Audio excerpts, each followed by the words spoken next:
out of love.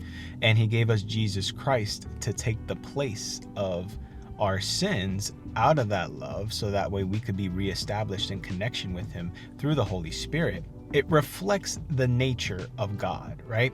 When I think of love, I think of God's nature and how that goes hand in hand with just how we are to be with other people. We are called as believers to be a reflection of our Lord. We love each other. As it says in 1 John 4:19, we're able to love each other because the Lord loved us first. And we were created in the likeness and image of our Lord and Savior. When he saw that his creation was good, that came from a place of love.